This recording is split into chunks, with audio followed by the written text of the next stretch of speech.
This is the S1S Podcast, Episode 1. The Stage 1 Startup Podcast is launching in T-minus 5 seconds. Ready, guys? 3, 2, 1, 0. Prepare for liftoff.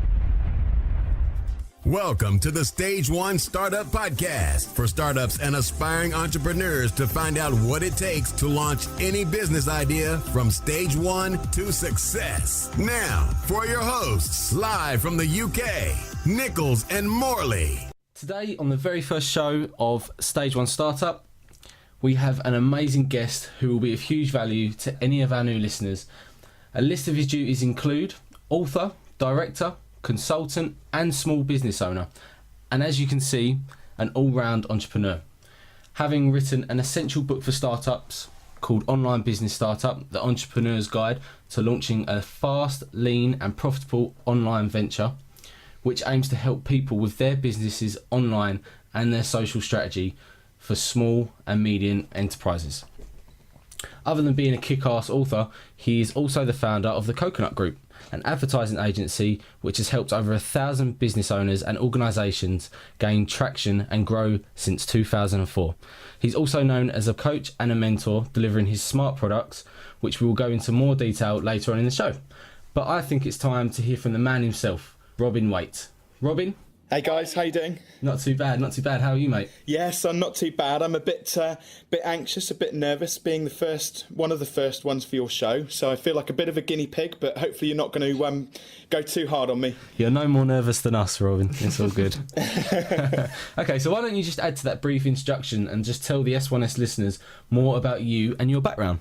Cool. So, well, where to start really? I mean, if I go back to kind of when I was at school, so it feels like it was a long time ago, but luckily it's not that long ago. But like I always knew from sort of when I was 16, 17, 18 that I wanted to start a business up, but at the time I was a bit naive, didn't really know exactly what it was that I wanted to do. So when I left school, I worked as a systems analyst, so kind of going really deep on business processes, systems administration, building databases and understanding kind of processes and how products are built. So I did that for 4 years, and whilst I was doing that, I was also studying for a degree in business management. So what I ended up with was this kind of very kind of mathematical, analytical brain from the systems perspective, but then also this very kind of grounded, theory-based approach from a business perspective. And at kind of the end, as I was graduating, at the end of that, and also finishing up that 4-year stint as a systems analyst, before the bubble burst with laptops, I was basically buying and selling laptops. And I remember, I think I was about 22 when I graduated, so summer. I think I managed to bring in about 40k in about 4 months over that summer. And I thought, maybe I'm onto something here. Maybe I don't actually need a job, in inverted commas, and I could actually kind of create something for myself. So I kind of took the plunge. One of the guys who I used to work with at the previous company had gone away traveling, and he came back and he was kind of doing web stuff, and I was doing web and systems and sticking with the laptops and things like that. So we actually kind of joined forces at that point, and that was in 2004. And I remember it was one of the best days of my life. I'd gone to Florida on holiday for a week. And the business partner, who's now my ex-business partner, that's a story for another day. But at the time, he phoned me up. I was in Florida. He said, "I'm about to buy the domain name. We're starting up a business." And it was literally just like that. I was like, "Great, cool, excellent, off we go." And I remember going off to a barbecue that evening with a load of really cool people, having started up this business, and kind of the rest is history. So that was in 2004. Wow, I mean, that is impressive, Robin, being the age of 22 and already pulling in over 40k in 4 months. I'm surprised your head fit through the door. I mean, that would be incredible because, you know, we can certainly relate to that. We're 22 years old now, and, you know, it's the best time to be dreaming about these big businesses and starting up your own thing.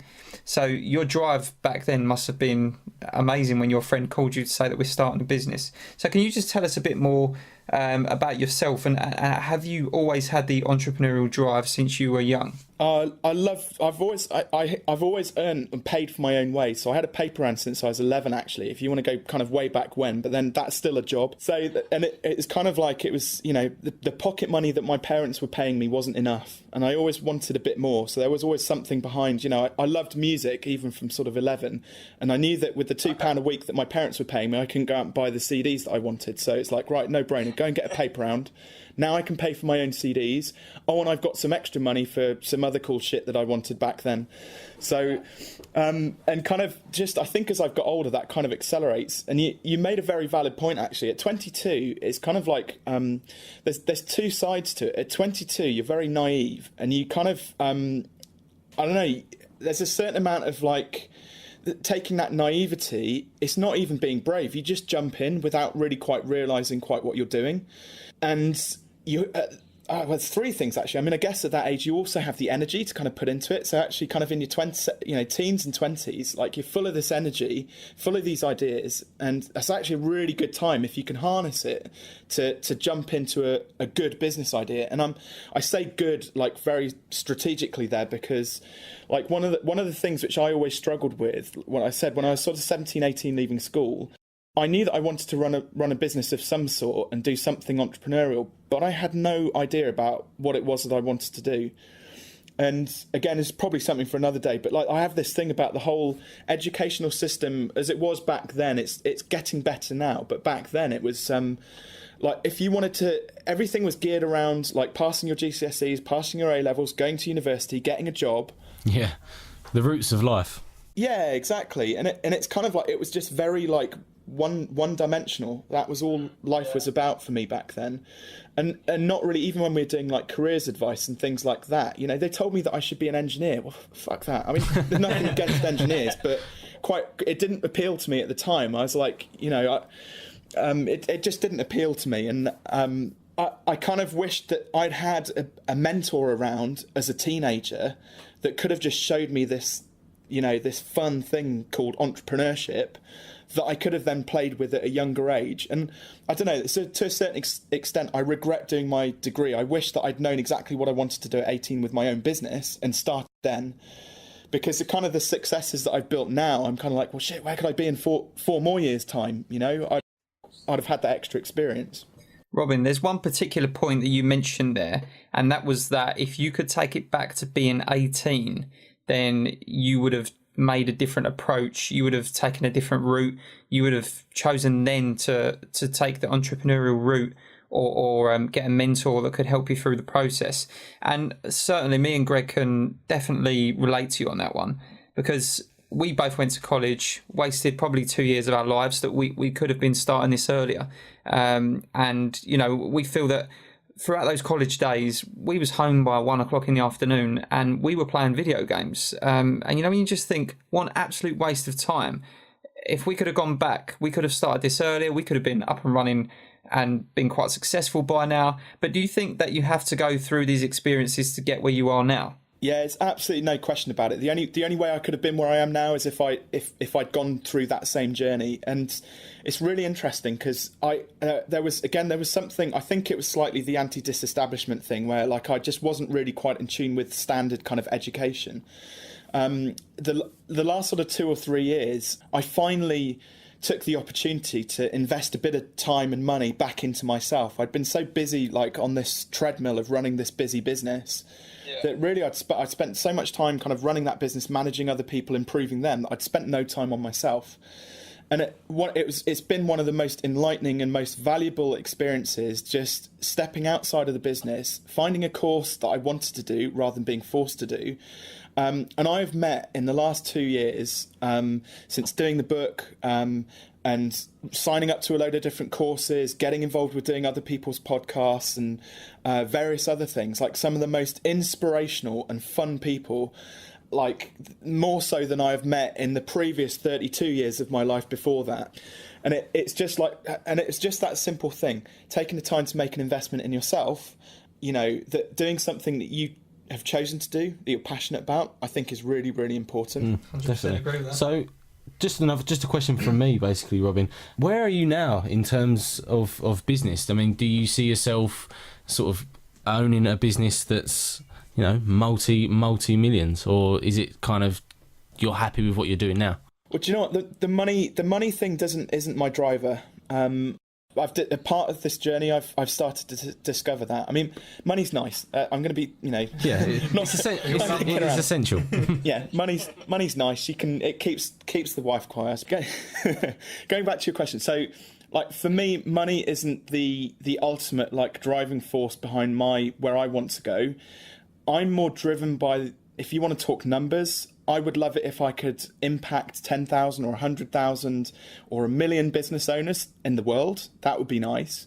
Money obviously helps kind of facilitate those sorts of things, because, you know, you've got to do marketing, you've got to pay for stuff to happen. But I'll just give you an example. I recently, I mean, I charge a reasonable amount for the workshops which I deliver. But I got invited up to go and do a branding day with a larger company recently, and I told them how much it costs. I don't mind saying how much it costs. It's 1,500 quid. That's how much I normally charge for my one day workshop, right? But it's reasonable in terms of the value for money, the stuff we cram into it. But the guy who pulled me into it, he quietly said to me, "Gosh, that's really cheap, Rob. Like, we'll put you in for double that." The day went really well, and then as I was driving home, like, they could have paid me 250 quid, 500 quid. Like, once you get over a certain level on a day rate, the money actually becomes irrelevant. And what it comes down to is just how much I enjoyed that day. Like, working with those really, really great people, knowing that I'm helping them and making a bit of a difference. One thing that money does make easier is that I find that if ever because like, it's really common in service-based businesses, you get asked to discount. Right, and I've had it through building websites for 10 years, through doing my branding products. There are always people who say, "Gosh, that's expensive." Best answer you can ever give to that, by the way, if anybody ever says that, is, "Yes, it is."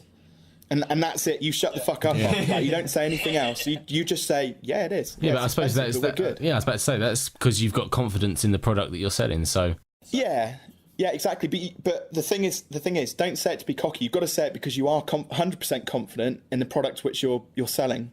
Because if you, it's one of those typical, like, very normal things about, like, selling is all very psychological. If people think you're cocky, you're not going to make that sale. So you actually you do have to be 100% confident in your product.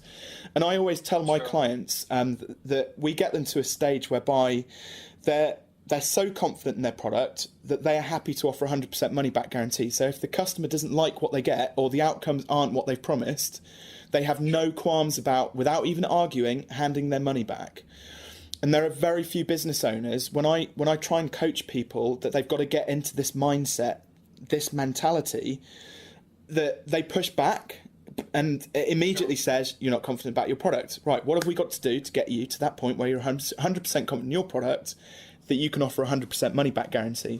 And that's why I said it's not really about the money, and it's just when you get above a certain day rate, it's kind of like, right, well, how much energy can I put into this? I'm just going to make this day as awesome as I possibly can be for the client, and not just sell them a product, but now we're starting to create an experience. And actually it's the experience which then, when they go away and somebody says, "Hey, your logo's awesome," or "Your website's great," that they then say, "Oh yeah, the website's fine, but these guys, they came in and spent 2 days with us, and we co-created that together, and they made it this really fun day, and they had this 6-step process," and it all becomes very, very explicit. So when word of mouth means that, like, one of your clients can tell somebody else what you do, and it makes sense to them, you've done. That's it. Job done. Marketing is done. No, I completely agree there, Robin. And I think what you were obviously delivering to these people must have been very valuable. And like you said, the cost isn't actually that much for the amount of value that you get for it. And it is all about creating an experience for people. That's what's gonna bring the returns in, isn't it? So, as you know, Robin, the main essence of this show is to really cover the questions that our listeners want answered, to help them create a pre-launch plan for their own business and really get as much value as possible that's going to help them implement into their own strategies. So we really want to dive deep into those questions, which we're going to start now. But just before we do just want to finish off this tasty intro just by letting us know what businesses you are currently running at this moment in time. Yeah. So essentially, kind of where I'm at the moment, I'm focusing very heavily on sort of branding, brand identity creation. For me, this is like one of the most important parts of the business startup journey, because without having a very clearly defined kind of identity for a business, you just lack that immediate kind of credibility. So kind of the branding workshops which we deliver is probably one of my primary kind of focuses at the moment. I'm also in the process of starting to write my second book, which is it's an evolution on that branding product, and it's taking, so like, for example, if you take a brochure, for example, people think that make brochures quite shouty, so they just kind of they just shout about like what they're about them and about their products, but then they forget about like the value proposition. And so again, like the next evolution of the journey in getting people to the point whereby they're happy and confident about their products and their pricing is we create a sign-up page at the back of the brochure. So it's literally got product value proposition, price, and then choose your product and sign on the dotted line at the bottom of it. And if you go through a natural progression from doing brand identity creation, make sure that the IP is protectable, so you can check on like the IPO.gov website, make sure the trademark's available, make sure the company's house name is available, and then create the logo, and then start to create assets like brochures, roll-up banners, business cards, headed paper, all the usual kind of stuff. That's kind of like my core product. Sure. And then, the book Online Business Startup is kind of just doing its own thing. I've got it to a point where it's like successful on Amazon, and it's kind of just ticking over quite nicely. Having some awesome conversations off the back of that. The second book is going to be called either Smart Products. This is an exclusive, by the way, either Smart Products or Product Hacking. So it's basically taking that branding kind of journey, but taking it kind of up to the next level, and teaching people how to kind of take their service and really just like hone it, simplify it. Like I said, make it really easy for somebody else to explain to somebody else what your product is all about, basically. And I think we've just been let in on a sneak peek to what Robin Waite's been doing in the background. I know, it's amazing, ain't it? So thanks there for a great intro, Robin. We've certainly got a taste of your journey through the entrepreneurial stages. But I think now it's time to dive into these pre-launch plan questions so we can get the real juice that all our listeners have been waiting for in this show. So it's time, listeners, to get your pen and papers out. We're going to kick off with the first question as I pass you over to Greg. So then, are you ready for your first question, Robin? Yes, go for it. Okay, so the first question is, take us back to the moment that you pinpointed your idea and why you decided to stick with it and run with it. Gosh, which one? So if we went back to 2004 when I was going to start up my first proper business, like adult business, grown-up business. Like basically, I didn't really know. I still didn't know what the idea was, because we were actually doing network installations, web design, and buying and selling like hardware as well, and doing web hosting. And eventually we settled on web design because it just ran smoothly, and it was very much just a gut instinct. It was kind of like we were doing four things, like with one of them was going really well, and we kind of just went for it, basically. And did you kind of, after a few months, did you have an essence as to how well that was going to do, or? Had absolutely no idea at all. I mean, probably for the first 2 years, we were like properly bootstrapped and in startup land, and I think that was purely down to like supply and demand at the time. Kind of, it was 2004. I know that the internet and the websites had been around for a while before that, but there wasn't a huge amount of demand for it because people just didn't know. They didn't really trust it, didn't know it. I'd say about 2006, like things really shifted and kind of took it's like a J curve, hockey stick curve. And at that point, we kind of knew we were onto something, but we didn't really productize it up until that point. When things started to ramp up and we got really busy, it was like, shit, we need a process now.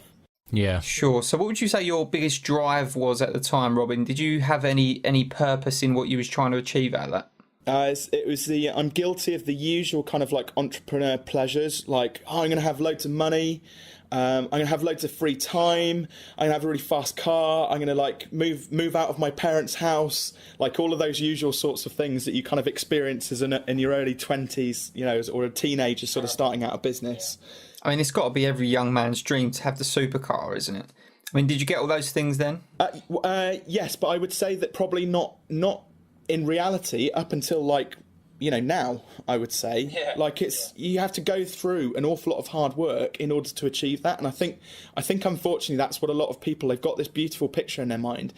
And typically what happens when you start up a business initially, you're not very busy because you don't have many customers and you think, oh, I've got my freedom. And then gradually, as you realise that you haven't got enough money, you then start to push harder and bring more clients in. And now all of a sudden you're really busy delivering your product or service. But you're still having to work even harder, but you've also now got all this other admin and other crap that you've got to kind of deal with, that now you've got no free time, and because you're so limited in terms of the time you can deliver your service, you're not really making that much money still either. But my drive was always like our systems analysts are designed to solve problems. So I was like, when I hit those problems, I was like, I've just got to push on through this and fix it and find a way to make this automated and make it work better for me and make more money.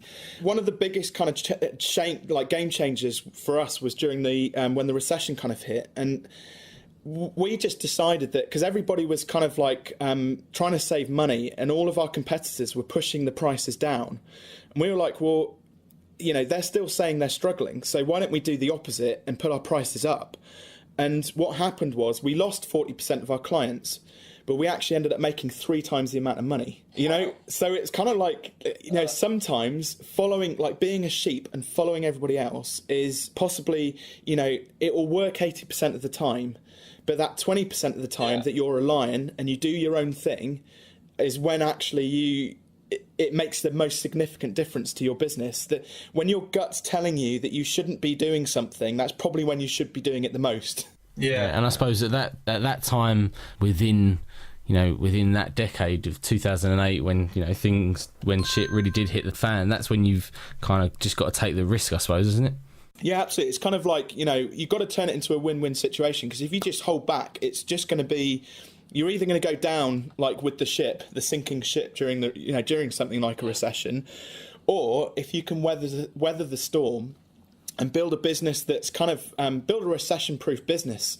This is something we talked about offline actually. Like just to give your listeners like a really clear insight into kind of what I'm talking about when I say create a recession-proof business. We hear a lot at the moment about kind of subscription-based businesses, and kind of generating recurring revenue on a regular basis, basically. So we did something. Sure. So we were told, again, sheep. We were told when we were kind of growing our business to chase the 5 and 6 figure projects, so like the 10k to 100k type projects. And at the time, our logical next step after the website projects was then support and hosting. And we were charging £50 a month for support and hosting way back then. And we had a really busy summer. We delivered about 3 or 4 of these big projects, the Amber Nectar that everybody had told us to go for. At the same time, we delivered about half a dozen smaller projects that were about £1,000 to £1,500, little brochure style sites. But what I realised was that for the £1,000 project, I could still charge £50 a month for support and hosting, but it would take me a tenth of the time as the £10,000 project. So what I realised was that if I did 10 £1,000 projects and got those collected those £50 a month in, if you amortise that over a year, rather than making £10,600 or whatever it was for that one project, if we did the 10 projects, and it might take a little bit more time, but we would basically be looking at close to 16 grand. So an extra 50% revenue through doing smaller projects. Again, the opposite to what everybody tells you to do. And it's all about just like, if you can find a way to have a core product which isn't too overtly expensive that it's going to put people off, but then have that logical next step, the recurring revenue, which is highly profitable, that you can kind of pull from, you're going to have a really strong business that will just keep on running and running and running. And equally, like if clients leave, right, but then imagine you've got 100 clients paying you £50 a month, which is kind of, we got up to about 120 at one point. Wow. Paying £50 a month. Now, it's not, like you said, you asked me about, do I want to build a business worth, gazillion pounds? No. That was a really nice lifestyle. I live in Gloucestershire. Like, things are cheap around here. my wife's expensive. I'm cheap. I don't need much to run, right? So when we were bringing in, between me and my business partner, 10 to 15k a month, with at times with very little effort, it felt like we'd achieved something, and it didn't feel like we were taking the piss. Because I think there's an element of people just charging like ridiculous amounts of money, and they're not doing it because they love it. They're just doing it for the money. And it kind of just, it strikes me that that's just not ethical. It's not the right way to run a business. Money makes the world go round. Business is all about making money, and if that's what drives you, then fair enough, that's your thing. And I would never stop anybody from doing that. But if you can kind of wake up every morning and go, yeah, I'm helping a lot of people here, and I feel really good about it, and I'm making a living out of it, that's good too. Yeah, I totally agree, and I think that's where a lot of people go wrong. It's because they're driven by the money. They might have seen something on the internet where someone's selling the dream, and there's a video of them bragging about how much money they've made off of doing something in particular, and a lot of people think, I'm actually going to do the same as that just so I can get that money and I can have that freedom, I can have that lifestyle. And in a sense, that's probably why our first sort of startup projects didn't really take off, because we didn't really have the passion there. The main reason we was doing it is to earn the big bucks and to get our freedom, and that's not the way you should go into business. That's why now we finally found something that really fits with us, and that is through purely helping people get to where they want to be, as well as doing what we want to do, what we're passionate about doing. But not only that, I think in terms of a startup's perspective, looking at options for you to start a business, sometimes you might see somebody that is selling the dream, but is only doing it for the money, and they're not really providing any good value to people. So customers will see that and they'll get put off by that particular product or service. So if there's somebody in competition with that person trying to sell the same things but are actually providing value, potentially they're going to lose out on customers, because there is people out there that are saturating the markets with just trying to really earn as much money as possible and sell what they can't preach, and that probably puts off a lot of people. Well, a lot of it as well, I actually think that starting up a business like today in this modern age compared to back when I was 22, it's a minefield. There is just so much noise out there, especially in the digital kind of space. With people offering coaching, branding, websites, all the stuff that I do, it's so difficult because so many people are doing it, to find somebody who is good. And actually, there are a couple of really good. I've joined two great Facebook groups recently. So one's called the Local Business Network, which is it's a UK-wide business networking group. And literally, if you go on there and you say, I've got a problem with X, you'll get a load of people who will give you advice. They'll put you in touch with somebody who they've used, who they can recommend. And 95% of the time, they've actually been really good people. So actually finding a good networking group and taking those referrals from people, it's one less problem for you to worry about as a startup, an entrepreneur. You don't have to go and do that research. You can say, hey, I need a web developer. Go to Local Business Network. Hey, I need a web developer. And you'll get 10 recommendations of good ones. And then you just narrow it down. Just work out what your brief's like. Just kind of simplify it. And don't, a lot of people are just they get so caught up in they've got to do everything, and they've got to go and do the research themselves. And they just got to, they make life, entrepreneurs these days make life difficult for themselves, I think, sometimes. But equally, it is a difficult time to be starting up a business, and because of all this noise, competition is just rife. I mean, I think to add to that, like you said, there's so much noise out there, but there's also so much information out there as well. It's hard to really filter through all of the information and find out what really does work, in a sense. Absolutely, but the key word here is also what this creates is a lot of opportunity. And I think it's mindful of being that when somebody's taking the jump into startup land, that it's going to be hard work, but there is a lot of opportunity provided you follow all of the steps and you do things properly. You stick to kind of your core values and your core beliefs, and you mix with, I think, it's also really important to mix with the right sorts of people. Sure. And, that may not come out of your peers. I think sometimes, as a 22-year-old, I suppose, again, naivety, you think you know everything. But then by the time you get to 34, you realise that you know absolutely nothing.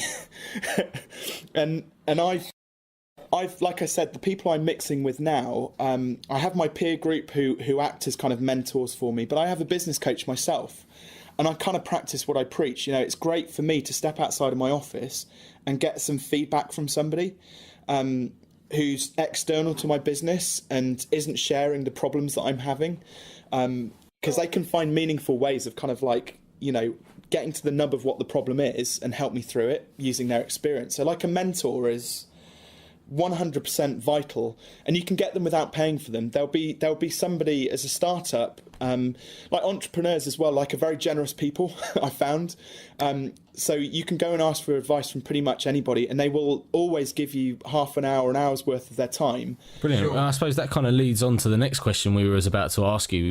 We was basically going to ask, you know, is it essential for a startup and an aspiring entrepreneur to invest in a mentor? But I kind of guess you just answered that for us. So thank you. Yeah, 100%, absolutely. If you can find somebody who's willing to sit down with you for an hour a month, an hour a quarter, and help you through your... And I suppose a better question would be, who would be the perfect mentor? Because what you don't want is... I mean, there are lots of... You know, there are teenagers and people in their early 20s who've gone out and made, you know, millions, billions, whatever. But actually, if you... Depending on what industry you're in, what niche you work within, the best mentor could just be somebody who is 10 years older than you, because they've kind of gone through the mill a bit and they know all of this. Like the amount of times I coach younger like entrepreneurs, and I'm kind of sat here just nodding, almost patronisingly, going, "Yeah, I've been there. I know. Yeah, it's okay. It'll be okay." You know, because it's just experience. A mentor, the perfect mentor, has to have the experience. Otherwise, you know, or equally, there's no harm in if another mate of yours is also going to be starting up a business, the two of you saying, right, well, let's mastermind it. Let's go down the pub, you know, once a week, once a month, whatever it takes, bash through the problems we're having, share ideas about what tech and what SaaS-based tools we're using and those sorts of things, and kind of do it so you're still got that team kind of mentality going on. But equally, a mentor will more often than not be able to say, yeah, I've had that problem, I've seen this problem 10 times before, this is how you fix it. And you get very definitive answers. Definitely. And I suppose, I mean, this kind of leads on to another question. Would you recommend, going out on your own, or would you recommend trying to find somebody who has that same mindset that you've got, and create a partnership? So that's a tough question. It's really, it comes down to the people. I mean, I mentioned I had a business partner up until October. And we worked together when I was a systems analyst. So this guy I've now known for 17 years. He's one of my best mates. He's an awesome guy. And when the bubble burst with websites, when everybody started talking free, cheap DIY, one-on-one, whatever, you know, Wix, and our business got really frantic, and he just turned around to me one day and said, "Hey, Rob, like, I don't want to build websites anymore." And so I was the guy doing all of the business development and sales and project management and things like that. And I was kind of like, well, what are we going to do? My point, I think, is that we've known each other for so long. If you don't know somebody that well, like if I hadn't known my ex-business partner that well, I don't think he would have had the confidence just to turn around to me and say, "Hey, I've had enough." I think he would have quietly just carried on struggling away. But because we knew each other that well, and we had that good a business relationship, we'd gone through like seriously shit times together, and we've gone through like awesome times together. And so I think it's all about just choosing the right sort of... I mean, I always thought that, you know, I needed a business partner who is another one of me, like a carbon copy. And all that would happen is we'd have punched our lights out, you know, many years ago if there were two of me around, because... Like I'm just so driven and so passionate, and I like sometimes people think I'm angry, and I'm not angry. It's just because I love what I do so much. I'm just like, come on, like let's just do this thing. Yeah, we get and that. It comes quite across as like, you know, like being a bit OTT. So my business partner was very much like he was just an all round like just brilliantly nice guy. Who very grounded. He was a bit older than me, so there's that mentor element to it as well. He had a family, sort of. His daughter's now 9, so he had a family a long time ago. I'm only just kind of, you know, on my 2 years into building my family. So he had loads of experience, and I think we gelled because we were far enough apart but at the right ends of the spectrum. Yeah, I definitely agree, Rob, and we can certainly relate to that, because me and Greg, when we first started the business, we ended up talking about the same things and wanting the same things. And like you said, it was literally like looking at a carbon copy of myself. So that's probably why it's working so well with us, because for one, we've got the same vision, the same goals, but two, we're close enough to not care about holding back in saying things to each other. So if there's something that I particularly think with Greg isn't such a good idea, or vice versa, then we will quite rightly say, shit idea, mate, move on to something else, and let's take a different route. And you say, okay, let's take different options. And I think as long as you can have that good relationship and keep it alive and keep the same end goal in sight, then it's going to help. Yeah, absolutely. I think it adds to the the mental state of how you are both feeling. So, for example, if one person's feeling particularly down about the way the situation in the business is going, you've got that other person to be able to pick the other person up. And I just think that's where a partnership really does kind of create a very good relationship and a very good kind of movement towards what your end goal is. Yeah, absolutely. It's a bit like, you don't enter into a marriage without having an agreement. That's what a marriage is. And I think the same goes for like a partnership in business is like being married. For somebody who's starting out and just about to, get married to a business partner, you've got to lay down the ground rules right from the word go, because otherwise everybody just plods along and you think that you're on the same track. But if you're not talking and you're not communicating properly and you don't have those rules, it gets out of hand very quickly. And one of the best piece of advice I can have is that we had an agreement, me and Caleb, my ex-business partner, we had something called veto. So if one of us, like you said, if you vehemently disagreed with what the other one was trying to push into the business, you could say, hey, I'm exercising my power of veto and we're not doing this. And it was like, we even had it in the rules, the other person must respect the power of veto. And it worked. It was kind of like, no, you just say no, yeah, exactly. Honestly, it works. It just stopped, when things started to get a bit out of hand, like power of veto, done, right, that's it, we don't have to discuss this anymore. We are so going to use that one. Yeah, I think we are. That's brilliant. I really like that. Definitely next time you come through with an idea that's getting a little bit out of hand, I'm just going to have to throw it out there. The power of veto, we are completely done here. Don't use it too often though, otherwise you get known for being the guy who uses power of veto all the time, so just bear that in mind. Yeah, I can imagine if you use veto too much, you'll end up having no business projections. You won't end up going anywhere, because every idea that comes out of the woodwork, you'll just be shutting it down all the time. But no, Robin, that's great. I mean, I think the next question we really want to cover is quite a big one for our startups, because a lot of people go through this, and that is the family support throughout your entrepreneurial journey. So was your family supportive when you first started, or when you first told them that you was going to be starting a business? And if it wasn't, or whatever the case was, how could you best recommend to our listeners to deal with the ones that are closest to you when you are going through that journey? Do you know what? In terms of getting your point across, family are family, and like you're always going to disagree on certain things, but JFDI, like stick with your gut instinct, like just fucking do it and get on with it, and eventually they will just come along for the ride. Like I remember one day, because when I first set up, it was called Hostpipe then, like Coconut.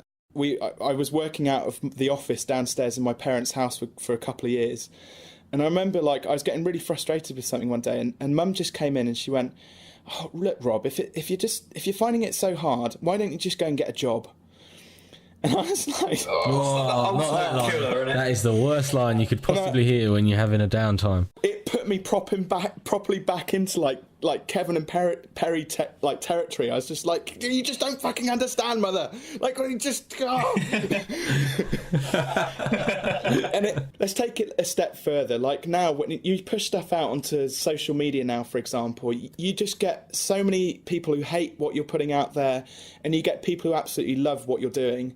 Your family is a tough one because you're kind of stuck with them, and they don't really fall into either camp. But eventually, like now, my mum gets it. My dad was always awesome because he'd know that I'd had a hard day, and he'd just say, "Hey Rob, do you want to go down the pub and we're just going to have a chat and like talk about girls and problems with his wife and those sorts of things. So, you know, mum has now got it because she's kind of, I've been able to just, you know, explain what it's all about, really. And I think she's seen me talk at a couple of events and was just like, shit, you're really passionate about this stuff, aren't you? And it's like, yeah, I am. Like, I love what I do. And so you kind of she's just let go. And like, my wife is also, I know I joked about that earlier on, but she is like 100% behind what I am doing. So even though things are kind of going pretty, you know, swimmingly at the moment, when times have been bad, she's always said, don't worry, we'll get through this. And it's kind of like, actually, that's what a business partner should also be saying. It's kind of like when you're kind of like, you know, things aren't going very well, you want your business partner to be the one who's going, like you said, drag you along, like, yeah, give you that hug when you need it, and that kick up the arse as well when you also need it. So yeah, family's a funny one. It's just like, I think you've just got to, if you believe in this enough, you're passionate enough about your business, you just got to crack on with it, regardless. And eventually, I think they'll come round to what you're doing. If you say if you tell them you're running a business, go and run a fucking business. Yeah, don't just sit on the couch watching Jeremy Kyle playing computer games all day long. Actually, get out there, hustle, grind, do the hard work, and get on with it. Yeah, I've seen a few people who've said, inverted commas, they're running a business and they're not doing jack shit, really. It's one of our main questions of this show that we are really passionate about, Robin, and we always like hearing the different views that our guests bring to the table. Is in the startup stages, what's your thoughts on how people should go into business? Do you think that they should get some kind of job, for, you know, a day job that can give them some funds to put into a business, or do you think they should just literally start it from scratch and just bootstrap their way into it? I'm going to go a little bit deeper, like in a bit of a spiritual way now on answering this. I think like we as human beings need to feed our souls, and kind of you've just got to do the right thing by yourself, and provided you've got the right support network around you. I don't think there's actually a right or a wrong answer for this one. I think you've just got to do the right thing by yourself. And at the end of the day, having a job is a means to an end. It means that it can fund the business idea and get things started. But there is a trench of people who are just like, no, if you're going to run a business, be serious about it. Like, dive in there 100% and go for it. But if you do that and fail, it's going to put you off the idea of, it's just going to kill that entrepreneurial fire. That thing that's kind of like, this is all about the thing that's just burning in our soul that we have to kind of get out there. It's funny, I've had a couple of people who've bought the book and they've got in touch with me and say, hey Rob, love the book, it's brilliant, it's been totally inspirational, I've handed in my notice for my job and I'm going to start my bit. I'm like, whoa, back up a bit, you've done what? And it, like, literally 2 guys told me they'd handed in their notice, right? So I was like, shit, okay, so now I feel under pressure that you've done that because of me, but it's their decision ultimately. Yeah, it's their decision ultimately, and they're the ones who are going to have to live with the results of it. Luckily, I had the opportunity to be able to spend some time coaching them and talk them through the processes of kind of getting that business set up, you know, properly, talking about recurring revenue, talking about what their product is and what the demand is and all those sorts of fun things. So I think the one thing I will say is, if you're in a job and you've got this burning passion, this burning desire to start up a business, yeah, do it. And I think there's a couple of things. So you, in a job, you could easily just get lost in doing the job, and then gradually this idea that you had will just fade away and you just won't do it. So it's like you have to strike whilst the iron is hot. If you think it's a top idea, find a way of jumping on it. And actually, like, depending on your age and your circumstances and family situation, like, if you have a baby, it's just a non-starter, like a newborn baby, you're going to be fucking knackered, and that's a really bad time to start a business, probably. But equally, if you've got a bit of spare time in your hand, if you're doing a 9-to-5 job, right, and then from, like, you come home, have your tea, and then you play on computer games from 8 until 12, well, you've got 4 hours there where you could have been writing a business plan. Or you could have been building a business. You could have been doing something. If you've got this burning desire to start a business up and you're going out on a Saturday, like, sport's good for you, but if you're like going out all day playing football, but then going out on the piss Saturday night Which I thoroughly 100% support that. But if you want to run a business, like, use whatever time you've got available to you to build that business. Otherwise, it just ain't going to happen. And I think that's definitely a message for the complainers. I mean, those that get in from work and they have got a day job and they're spending their evenings watching, I don't know, their favourite TV programmes or this Game of Thrones or whatever it is. You've got to quit that. You've got to quit the bullshit. If you're going to complain, then you set aside that time in the evening to work on your hustle and you keep it going. You know, we've been there, we've done it. It comes from hard work, as you said earlier. It's not just all fairy tales. You've got to actually put in the work. I think it's got to be known that it's not going to be instant as well. You know, a lot of people think that they're going to have this wonderful idea. It's going to sort of change their life, change the lives of others, and it's going to happen in 2 or 3 months. When in actual sense, it's not. And I think that's what people really need to start realising, is that, for you to be able to become successful and help change the lives of others, it's going to take a very long time. Grind, hard work, like, to hustle, just being busy, working. Yeah, there are, I mean, don't get me wrong, there's the 1% of businesses probably did, like, just get things going in a couple of months, 2 or 3 months, and fine, well done to them. But they're I call them, they're unicorns, basically. It's kind of like, Mark Zuckerberg knocked out the Facebook within 1 night's worth of programming when the web was much more simple than it was now. But then actually it didn't really become, it took him like another 4 or 5 years before it became mainstream, and people outside of the academic kind of fraternities, universities in America, were able to kind of access it, and then all of a sudden it saw that proper J curve kind of growth, and away you go. So actually he had very quick overnight success in his local kind of community. Then through academia, it took another couple of years of really serious hard work and getting a team involved. And then finally, after all that hard work, it starts to pay off. And that's when you can sit back and say, all those late nights, all that hard work was so worth it. If it feels like hard work, you're doing the right thing, basically. Do you know what? That's a very good way of looking at it. I love that analogy of it. Okay, so now we're going to go into the second part of the question, and these types of questions are going to be based on the tools and techniques that currently work for you, Robin. Our first question to you is that, given the majority of people that are now online, would you consider a website a necessity to start a business? Or, is it can the traditional way still work without a website? Yeah, it very much depends on kind of what the business is. I'm actually kind of really sitting on the fence on this one. I mean, I think most people these days tend to go straight to Google to search for things. So if you haven't got a website, I'd say you are probably at a disadvantage. But the way marketing is working at the moment, like, Google are going to make a very big play in the next few months. So I've heard on the grapevine, to prioritise AdWords, so paid for listings. So what that goes hand in hand with, so if you look at like how Facebook ads and things like that work as well, Facebook ads are really kind of geared around like lead generation and funnels and things like that. Yeah.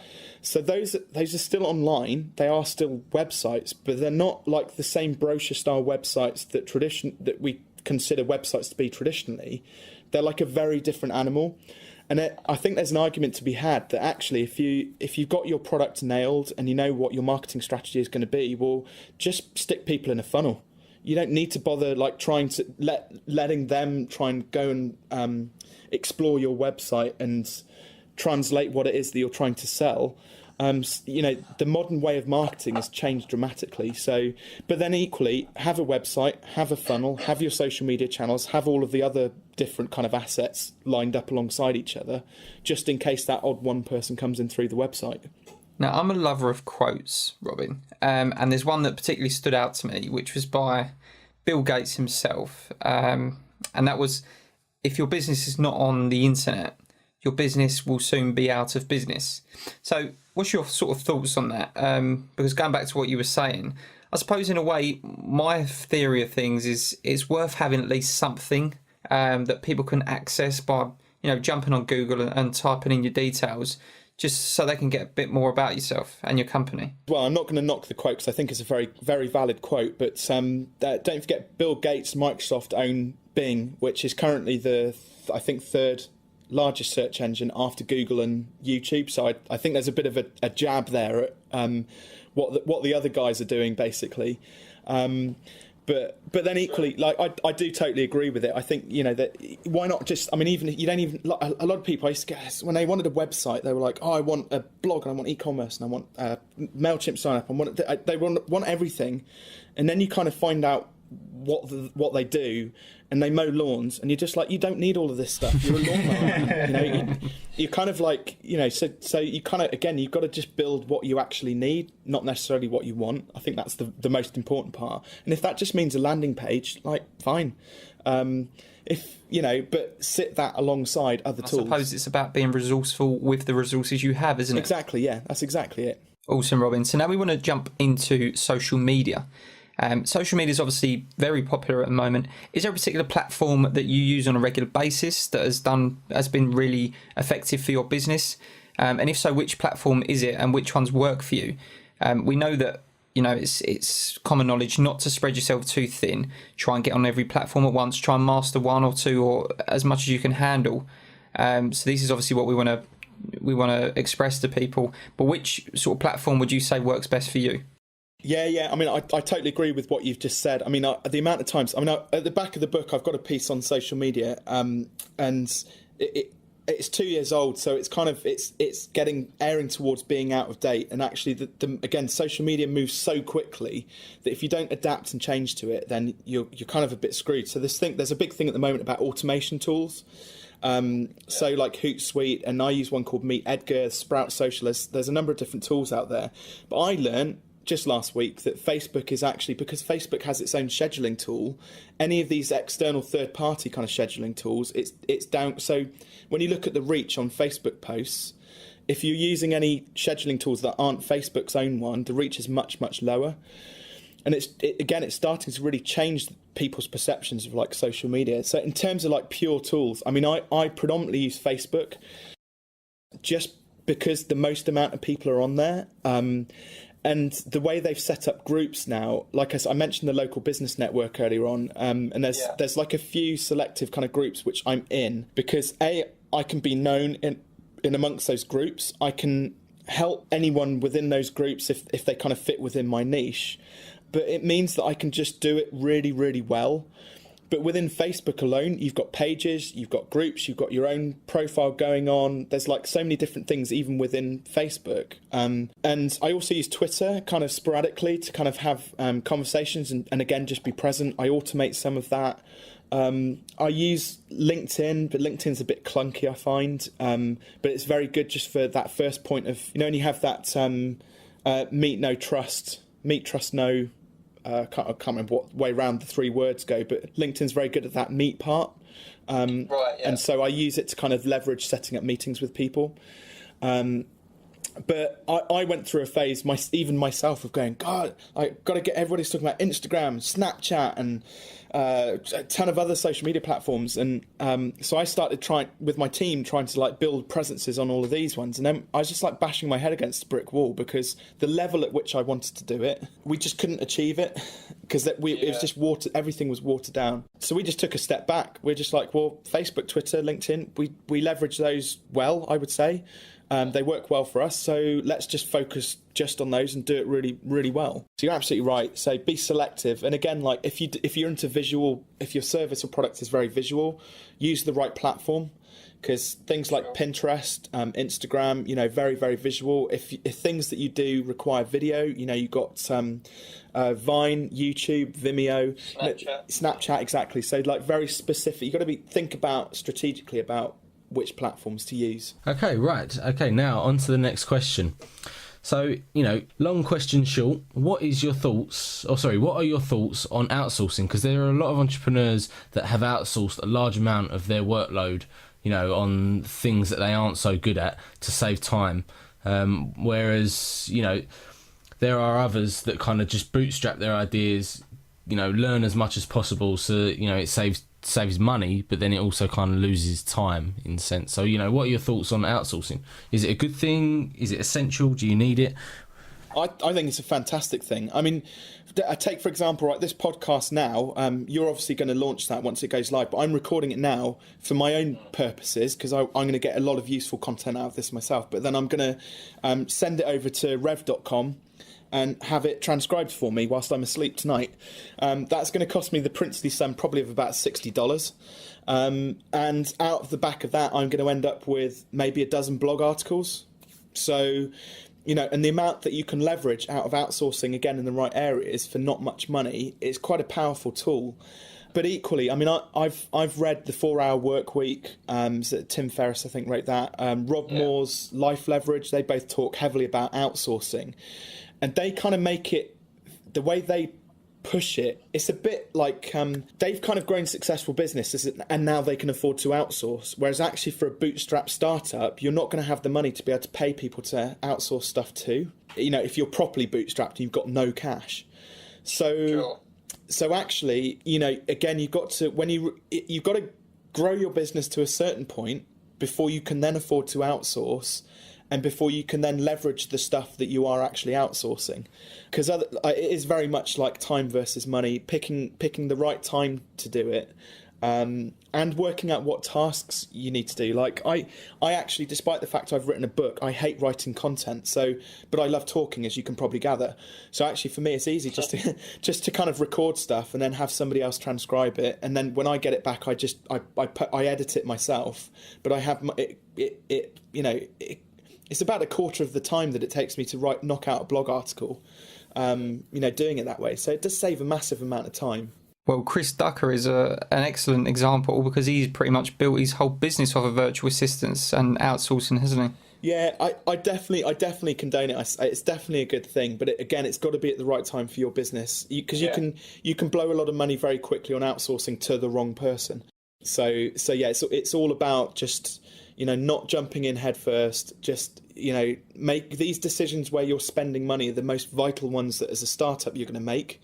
So just take time to, if somebody's pressuring you for a sale, like, don't buy into that pressure. Just like say, I'm really sorry, I can't make this decision now. Put the phone down, go for a walk, think about it for 24 hours, and then come back, and you'll know then whether it's the right decision or not. Yeah, and I mean, we want to really focus on the bootstrapping side of things because we've been there. We've bootstrapped this whole thing, and a lot of our follower base, we've had people come to us and email us before saying, how can I get in, like with the previous business ventures we were doing, how can I go about doing this? How can you help me? I'm short on cash. I've not got a lot of money.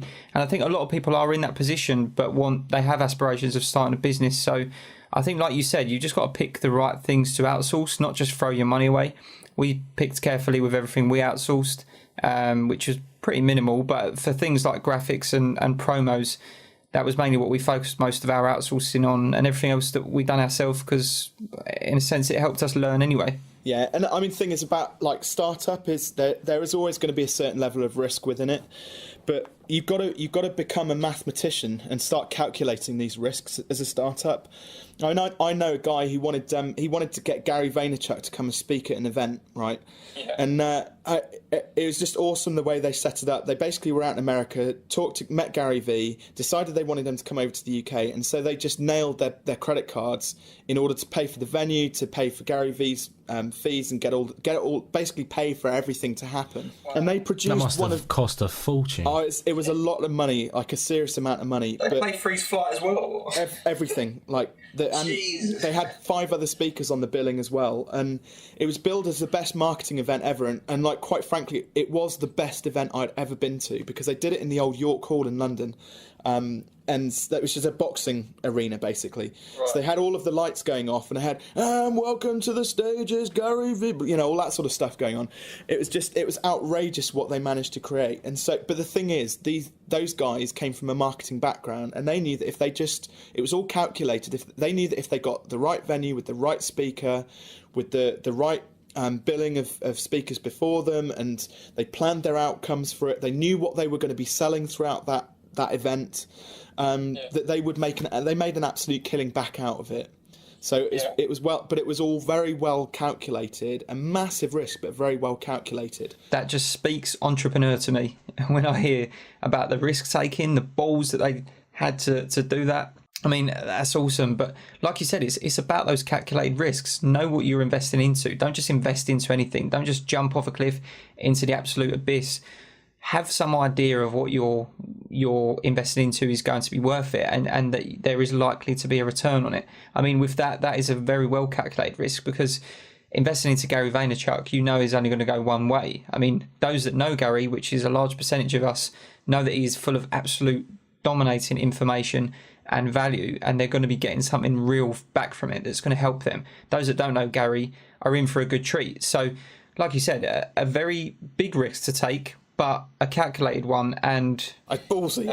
Hats off. I mean, I would struggle to build the courage to do that. I mean, I run a local networking event, so it's no way the same level, but trying to get 50 people in a room together is hard work, and they got like 700-800 people in a room. It's like phenomenal. Crikey.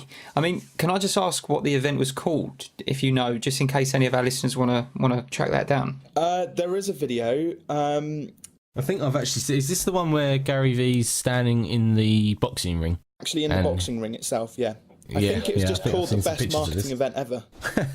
Sums it up pretty perfectly then, don't it? Well, I suppose we can dish that out and find it, and if we can track it down, we'll put the link in the show notes. Yeah, the guy who organised it is a guy called Dan Meredith, and he's written a book called How to Be Fucking Awesome, which is he's a bastard, because he's ended up in the same Amazon categories as me, and he's doing better than my book at the moment. But I think that'll wane. I think it's just because it's a new book on Amazon. But that new and noteworthy section's obviously doing him wonders. But he's, I tell you what, his attitude towards, he's a business coach as well, and his attitude towards coaching and business and everything is just, it's really edgy, but I've 100% bought into it, because it's what entrepreneurship should all be about.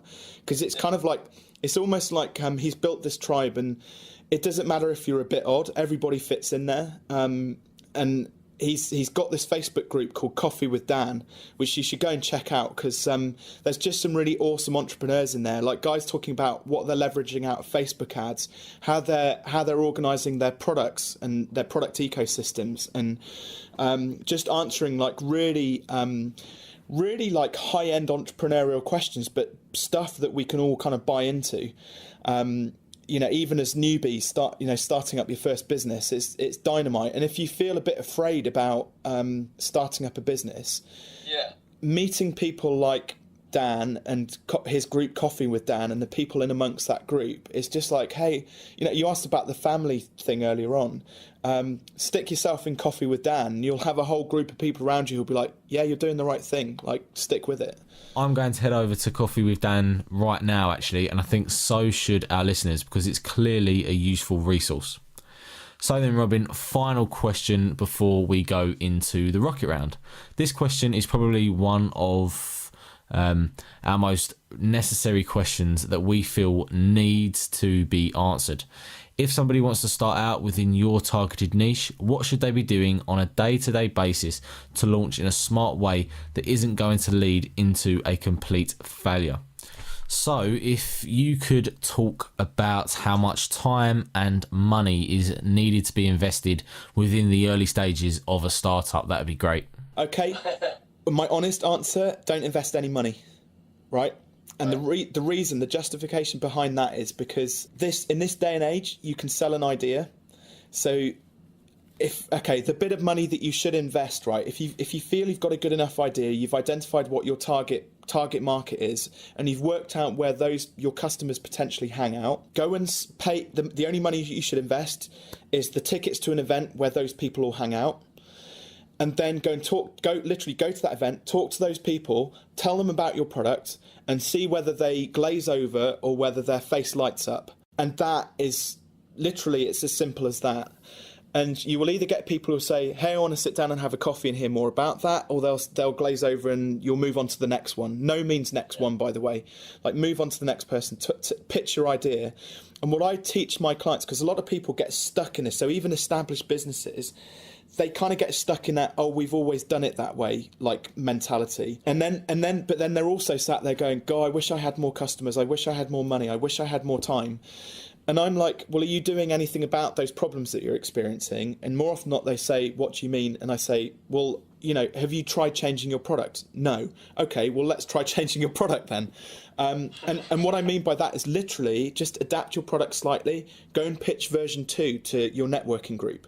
If that doesn't land, go back to the drawing board, pitch version 3 next week, and kind of keep adapting, keep changing, keep honing until you hit upon like this is what the smart products are all about, the product hacking, until you hit upon that magic formula that when you talk about your product, everybody goes, I need that. Robin, you've actually just reminded me. We did say we was going to take a chance to speak about your smart products so you could tell the listeners what it's all about. And since you just mentioned it, I think now's probably the perfect time to. And then we can jump into the rocket round. Yeah, so I mean, essentially, it's probably easier if I just give you like a case study, and I'll try and keep it brief because I know we're in time constrained. But basically, I worked with I did a webinar it was actually to a bunch of creatives, so designers, and somehow a golf pro slipped into the webinar, unbeknownst to me, and he contacted me after and said, "This all sounds fantastic, but I don't know how to apply it to my business." So I kind of had a chat with him, and he basically does lessons, golf lessons. His busiest days are Saturdays and Sundays, and what he was finding was if it rained, like 3/4 of his clients just wouldn't bother turning up. And so I started to drill down into kind of what their motivation was for coming to the lessons and what sort of things he used to ask them when they signed up. And he's like, how long have they played golf for? What clubs do they use? Like, when can they start? And I was like, well, actually, what if like your product doesn't sound very well defined? So it's kind of like turn up, play a bit of golf, leave, and maybe you'll pay me some money. So I said, well, what if actually if you had 5 products and they were drive 20 yards further, drive straighter, lower your handicap by 1 stroke, lower your putting average by half a stroke, and get better at chipping onto the green. Yeah, so categorising. Okay, well, so it's like clearly defined outcomes. That kind of makes sense. So he's like, but I don't understand how this is going to make me any more money. So I said, okay, well, let's go back a step. Like, if somebody wanted to lower their handicap by stroke, what would they have to do? And he said, well, they'd have to turn up to every single lesson for 8 weeks and probably practice in between. So I was like, okay, so your sign-up form now has one of those 5 products on it. They tick a box. It says that they're going to agree to turn up to 8 lessons and that they're going to practice 3 times in between those lessons. They're going to send you a picture with their smartphone, a selfie on the driving range or on the putting green, to prove that they're doing that. So there's some accountability here. Actually, kind of, that makes sense. And I could see that they will get that outcome. So I was like, but he's like, I don't understand how I'm going to make more money out of this. I was like, well, A, they're agreeing to turn up to all 8 lessons come rain or shine, so you'll get that extra bit of money in. And I said, B, we're going to jack your prices up. So you're going to now, because it's now a product, not golf lessons, which is a service. This is now a very clearly defined product with clearly defined outcomes. Right, now they're going to turn up to all 8 lessons. They've agreed with themselves that they're going to do this extra practice. So we've given them clearly defined outcomes that basically we're getting them to a point whereby we can offer this 100% money back guarantee because you were that confident you can deliver that outcome for that client. So how are we going to make more money? So I said, well, now it's a product, we're going to charge £595 for 8 lessons. Versus, so what he was charging before was £30 a lesson, and some people weren't turning up to them. So over 8 weeks, that's £240. So now we're up to £595. He's like, I can't charge that much. The other golf pros in the area will laugh at me. It's too much. I was like I said, this is, practice what I preach. I said, just draw out this term sheet, put 10 of them on your desk at work, and then pitch it. Have a go, and we'll catch up sort of next week and see how you've gone with it. So, and bearing in mind, he paid for an hour's worth of coaching time with me, and this conversation took 10 minutes. I said, hey, look, you've got 50 minutes left. Do you want anything, is there anything else you want to talk about? He's like, no, that's all I wanted to get to. That's fine. I'm like, seriously, you got 50 minutes. Do you want to, no? So he disappeared off. We spoke a week later, and he'd signed up 3 clients. So it's immediate impact. And it's basically getting that knowing your products, working out what the packaging is. So having that sign up form, like in a really coherent, simple message, and then being able to deliver that value proposition. So, and that's where the smart bit comes in. So that's like smart objective, specific, measurable, actionable, realistic, time bound. So being able to deliver a specific outcome over a certain period of time with the right kind of inputs going into it. He actually, an interesting thing happened. So this was about 3 months ago. We caught up at the start, second week of June. And he said, "Hey Rob, something interesting has happened. The guy who signed up to my Lower Your Handicap course has just signed up to my Drive 20 Yards Longer course." So now he's got like logical next steps, like repeat business coming in. And he is like, "I'm pretty sure that guy's going to do all 5 of my courses. So, you know, normally they would have come and done 8 lessons and left. Now they're coming back for 40 weeks. It's really powerful. It's like pixie dust. And I don't know. I don't mean to. It's allowed to blow your own trumpet, I think. I don't quite know how I do it. Go ahead. I don't know quite know how I do it, but it's fucking cool. And seeing the client's kind of eyes light up when you kind of deliver this, you break their business down that they're having all of these problems with in 10 minutes. I'm not saying that 10 minutes works for every business. Some businesses need a darn sight longer because they've got much more ingrained problems happening. That's something definitely for another time. But yes, this like I'm torn between the name of like smart products or product hacking. I don't know quite where it's at. I think the two both relate quite well, but that is actually what I'm most passionate about, and where I want to push the business more. Well, thanks for answering those questions with such value, Robin. You've been absolutely brilliant. You've given tons of value, and this has gone on a lot longer than we expected. Sorry. I'm kind of thinking, this. I don't really want to chop any of this down because there's just so much information here that our listeners can take from and really learn from it, and hopefully start gaining some traction with their own ideas. So thank you very much, Robin. We really do appreciate You're your time. welcome. More than welcome. But before we let you go, Robin, we are just going to jump into the Rocket Round. Now, for anybody that doesn't know what the Rocket Round actually is, it's 5 quick questions that we ask our guests about bite-sized chunks of information that you can quickly take away from and benefit. So then, Robin, are you ready? Yeah, let's do it. Okay, book or audio? Audiobook, definitely. Their books are heavy. Audiobooks you can also crank up to 1.5 or 2 times speed, so you can get through them quicker, and you can take them pretty much anywhere. Other than your own, which audiobook would you recommend to a startup? What do you mean I can't recommend my own? My own book's awesome. No, definitely audiobook-wise, Built to Sell for startups is an awesome book. It talks about it's kind of a bit like the product hacking thing, but it's done on a different level about how you turn a service into a product and then sell and exit your business. So just gets you thinking about different things. So that's Built to Sell by John Warrillow. Built to Sell. Okay, so we can put that in the show notes. Second question, is there any particular app you are currently using that assists you in your entrepreneurial journey? I could not live without an app called Todoist. So not to-do list, there's no L in it, Todoist. It's basically just a project management like to-do list, basically. So it just keeps me on track. I chuck stuff into there. It sends me an email in the morning, tells me what I should be doing, basically. Okay, so how are you spelling that? Todoist, Todoist. And I have just downloaded it. The power of the internet. There you go. Brilliant. Okay, next question. Best piece of advice that you can give to an aspiring entrepreneur right now? JFDI. Just fucking do it. Just fucking do it. I love that. I'm definitely going to brilliant. use that one next time Greg's contemplating over making a tea. Just fucking do it, Greg. No, crack on. Life is too short. At the end of the day, like, if you've got an idea burning in your soul, like, get it out there. JFDI. Look, we put ourselves under so much pressure about failure, but who gives a fuck about failure? You can fail nice and quietly without anybody really noticing. I've done it in the past, and I've had many successes along the way. You have to fail in order to learn. So, like, JFDI, doesn't matter whether win, lose or draw, JFDI. Brilliant. So if you could go back 12 years to your 22-year-old self, what would you say? Don't go down the pub so much, possibly. Do you know what? This is something which bugs me, actually. When I was busy building websites for other people, and I only worked this out in the last couple of months, when I was busy building websites for other people, there were guys like Zuckerberg building Facebook. And I kind of wished that I had built more of my own apps.